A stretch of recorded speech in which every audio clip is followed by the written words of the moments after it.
People often mistake silence for weakness. My son-in-law did. For 3 years, he believed I was nothing more than an aging father who enjoyed fishing, drinking coffee on the porch, and spoiling his grandchildren. He laughed when I spoke, ignored my advice, made my daughter feel trapped inside her own home. But there was one thing he never knew. Long before I became a father, I spent 24 years serving in one of the world's most elite military units. I never planned to use those skills again, until one ordinary Tuesday. My phone buzzed with a message from my daughter, just for innocent words, the secret distress code we created years ago.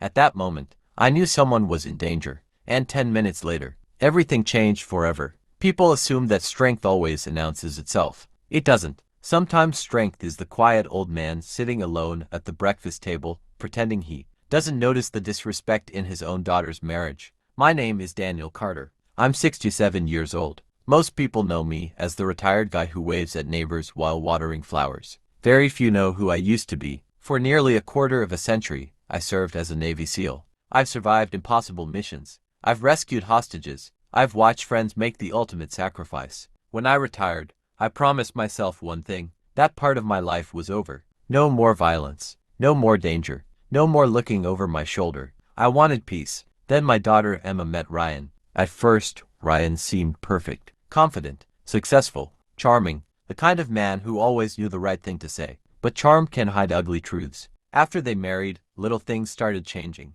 Emma stopped visiting as often. She sounded nervous on phone calls. She apologized constantly, even when she hadn't done anything wrong. Whenever I visited, Ryan made little jokes. "Careful, old man, you'll throw your back out. You probably don't understand how the world works today." Everyone laughed, including me. Sometimes the strongest response is no response. Ryan believed I was harmless, exactly the way I wanted it. Years before Emma left for college, we created something together, a secret emergency code. If she ever couldn't ask for help directly, she'd send one simple sentence. "Did you ever find that blue cookbook?" No cookbook ever existed. If I received those words, I would know she needed me immediately. Years passed, she never used it, until one rainy Tuesday afternoon. I was repairing an old fishing reel when my phone buzzed. One message. "Dad.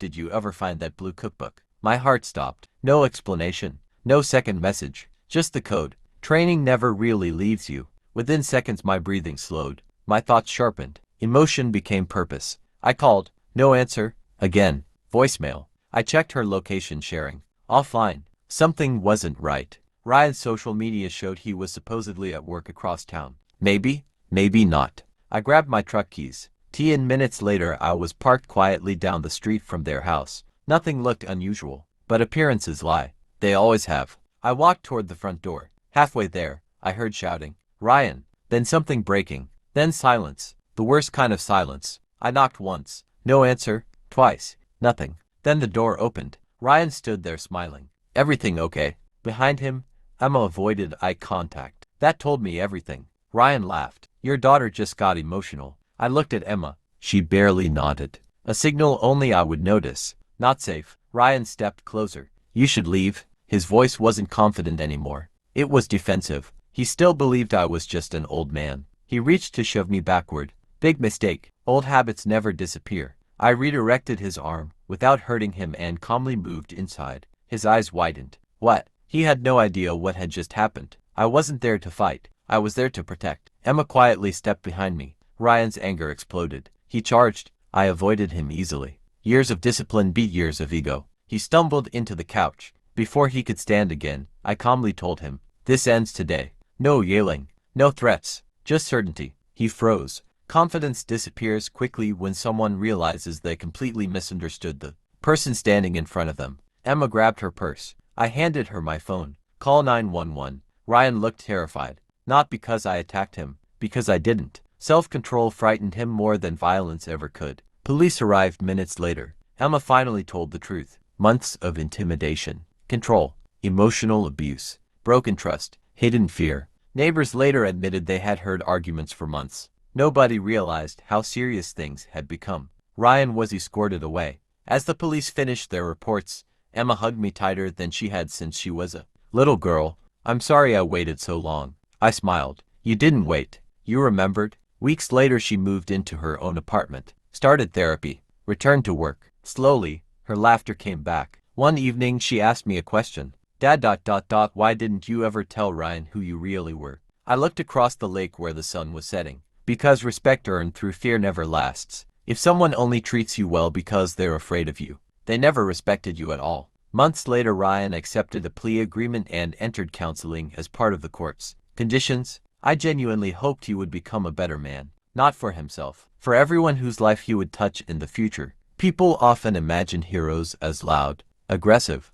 impossible to ignore, but real strength usually looks different. It listens before speaking, protects before attacking, thinks before acting. That rainy Tuesday wasn't about military training. It wasn't about winning a fight.